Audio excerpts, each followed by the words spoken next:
20 anyos na lalaki sa Antipolo, kalaboso dahil sa bigla-biglang pananaksak, pero ayon sa suspect, hindi totoo na kung sino-sino lang ang kanyang sinasaksak at iginiit niya na may mga tao lang siyang gustong gantihan. Si Vel Custodio sa detalye.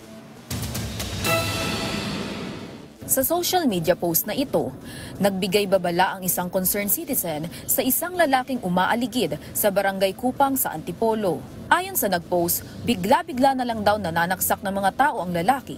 Isa sa biktima ang mismong nagpost. Kita sa larawan na may dalang balisong ang lalaki na nasa pampublikong lugar. Nang makita ng mga otoridad ang naturang post, agad silang rumesponde para hulihin ang lalaki. So most wanted city level siya, no? Itong tao na to ay napag-alaman na nananaksak ng mga estudyante somewhere in Mayamot. Di man ang mga biktima niya ay estudyante. Ginagawa niya ito out of trip lang niya.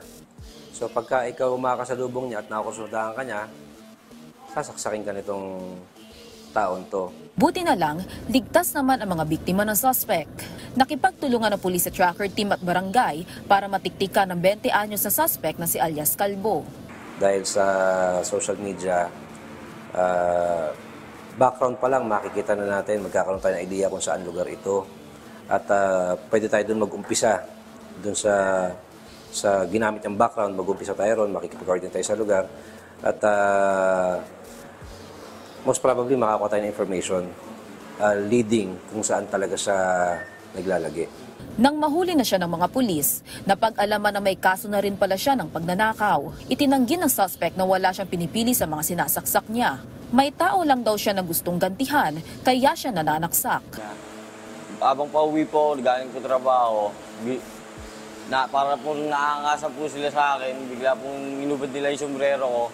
Sabi, inaasar-asar po nila ako. Sabi, bigla po nila akong binugbog. Sabi po, inabangan ko rin po sila yung pag-uwian po nila. Doon ko po sila binalikan. Inamin ko po dahil po nasaktan din po nila ako eh. Pero yung binibintang po nila sa akin na nanaksak daw po bigla-bigla ng estudyante, mali po sila. Hindi po akong ganun tao. May pagsisisi naman daw si alias Calvo sa ginawa niyang krimen. Hindi pala lahat ng bagay kailangan mong gumante. Easy po kasi pagkakamali ko, kailangan pong bayaran yun. Pagkakamali ko po yun eh. Kailangan din yung pagkakamali din po sana nila, itama rin po sana nila. Haharapin ng suspect ang kasong attempted homicide kasabay na nauna ng naihaing kasong robbery. Vel Custodio para sa Pambansang TV sa Bagong Pilipinas.